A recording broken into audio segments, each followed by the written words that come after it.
Bonjour à tous, bienvenue sur le plateau de H2O. Depuis sa découverte qui remonte à l'Antiquité, la planète Mars, parfois surnommée la Rouge à cause de sa couleur, est source d'émerveillement, objet de fantasmes et terrain privilégié de la planétologie du système solaire. Elle a souvent aussi inspiré la science-fiction avec, on se souvient tous, La Guerre des mondes de H.G. Wells.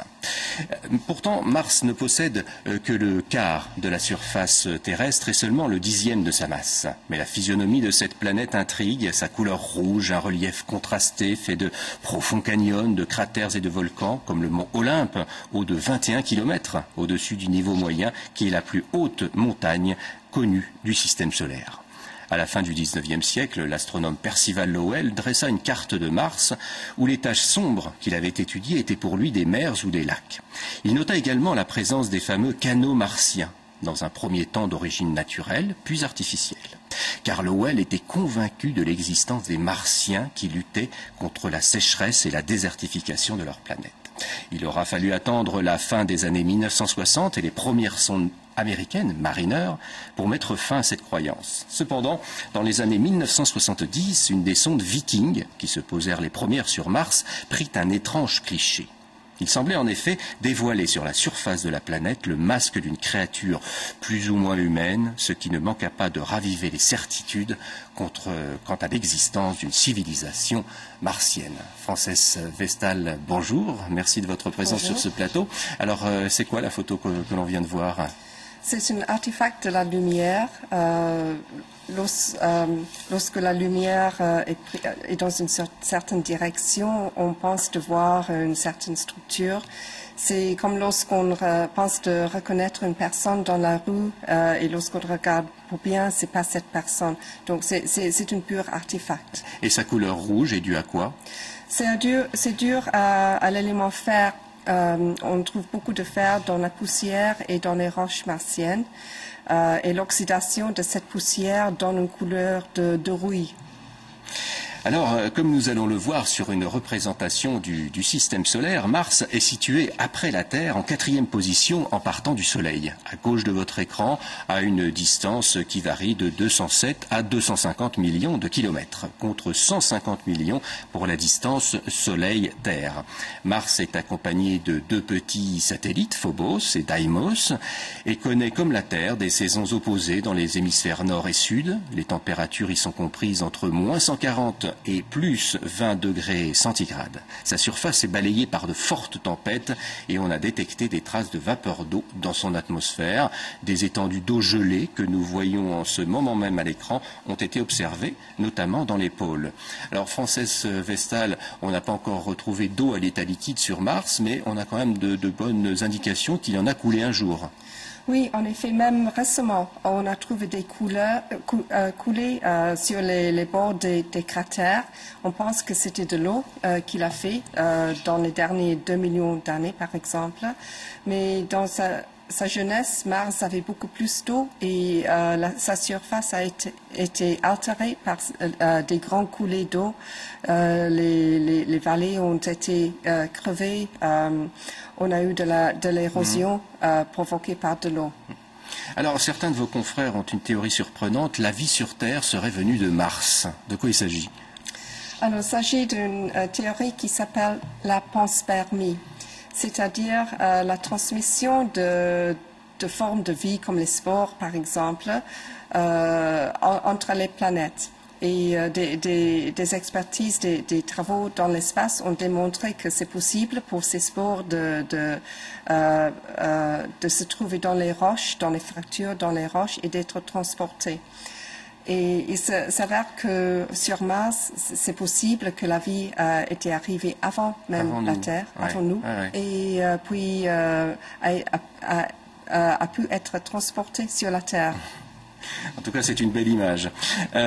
Donc, vous êtes directrice au Centre de biophysique moléculaire, au CNRS d'Orléans. Et quelles sont les études que vous faites précisément en direction de l'exploration martienne? Nous faisons beaucoup de choses. D'abord, la recherche des premières traces de vie sur la Terre, les premiers fossiles, pour comprendre comment les chercher.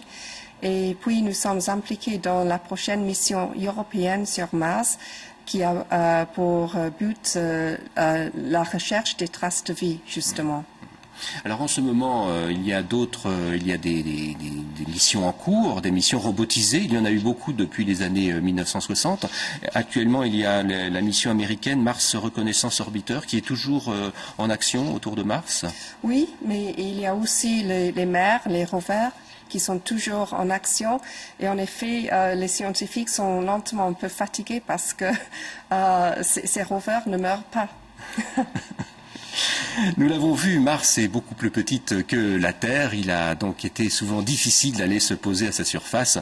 Et nous allons voir avec Hubert Fraisse du Centre national d'études spatiales, le CNES, comment on fait pour aller sur Mars. Le voyage sur Mars est relativement simple. Ce qu'il faut, c'est donner au départ de la Terre à la sonde une vitesse suffisamment grande pour quitter la sphère d'influence de la Terre. Cette vitesse est communiquée à la sonde. Elle est d'environ 11,2 km par seconde, à peu près 40 000 km/h. On se retrouve alors sur une orbite elliptique autour du Soleil, dont l'aphélie, c'est-à-dire le point le plus éloigné du Soleil, est au voisinage de Mars.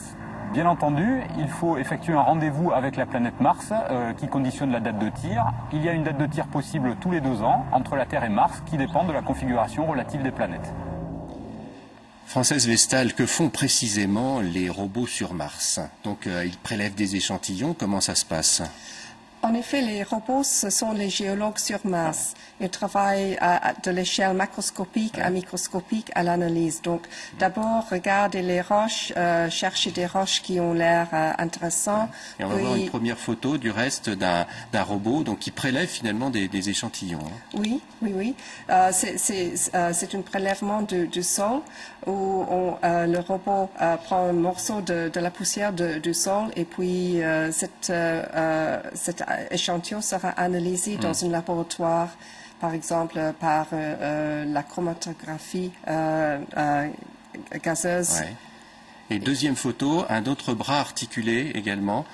Donc toujours en ce moment, il y a ce type de robot sur Mars qui prélève des échantillons. Oui, pas seulement prélever les échantillons, mais faire les analyses par contact avec la roche. Justement comme le rover là, le Pathfinder, je crois que c'est l'instrument APX qui est en contact avec la roche et qui analyse les éléments dans la roche. Alors il y a d'autres analyses qui sont complémentaires de ces études au sol. Il y a également l'étude de l'atmosphère, des études photographiques également. Oui, c'est important de connaître le vent, la vitesse du vent, la composition de l'air, de l'atmosphère. Et aussi, à partir des photos prises de l'espace et même sur le sol, l'analyse de la géomorphologie et aussi des structures dans les roches qui donnent quelques informations sur le lieu de formation. Alors depuis Mars Express en 2003, vous parliez à l'instant des prochaines missions d'exploration. Elles vont avoir lieu quand? Alors, il y a Phoenix, c'est une mission américaine qui partira en 2009, qui feront plus ou moins la même chose que les instruments actuels. Il y a une autre mission américaine, Mars Surface Laboratory, le but de cette mission est d'établir l'habitabilité d'un endroit, si la vie aura pu ou peut y vivre. Et puis, en Europe, nous avons une très grande mission en 2013, ExoMars.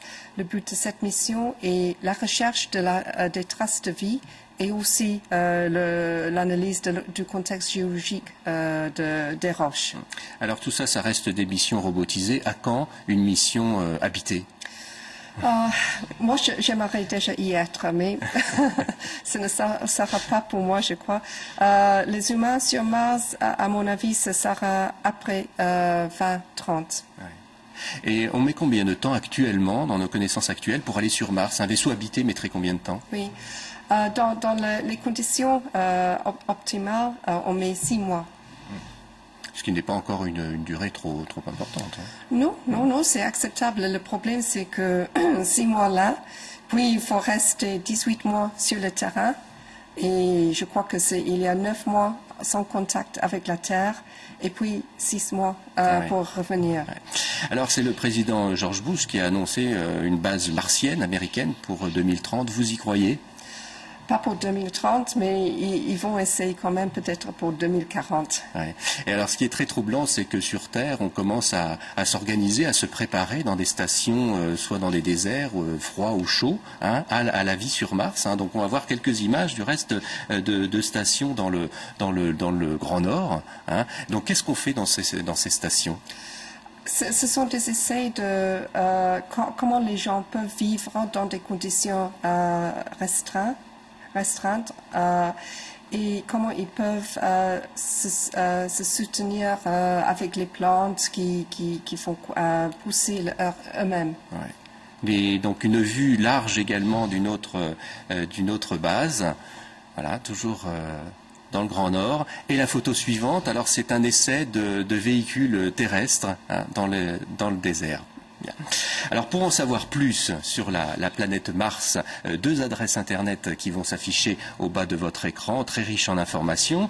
Tout d'abord celle du Centre national d'études spatiales, le CNES, que je remercie vivement, www.cnes.fr, et la version française de la Mars Society, www.planète-mars.com. Et puis pour terminer, je ne résiste pas à l'envie de vous montrer la photo suivante. You are here, vous êtes ici, voilà. Le petit point au bout de la flèche, c'est comme cela que l'on voit la Terre à l'œil nu depuis le sol martien. De quoi relativiser la place de la Terre et de ses habitants dans l'univers. Merci Frances Westad de votre présence sur ce plateau. Alors j'espère que lors de votre prochaine escapade sur Mars, vous nous enverrez un message, une carte postale. Au moins une carte postale. Et donc vous revenez du sud de l'Afrique du Sud. Quel type de recherche avez-vous fait? Là justement, j'ai cherché des roches parmi les plus anciennes roches sur la Terre qui contiennent des traces de vie pour analyser ces traces. En effet, ces roches sont pour moi les analogues des roches martiennes. Merci de votre présence sur ce plateau. Merci à tous d'avoir suivi ce numéro de H2O. On se retrouve dans 15 jours et en attendant, soyez curieux.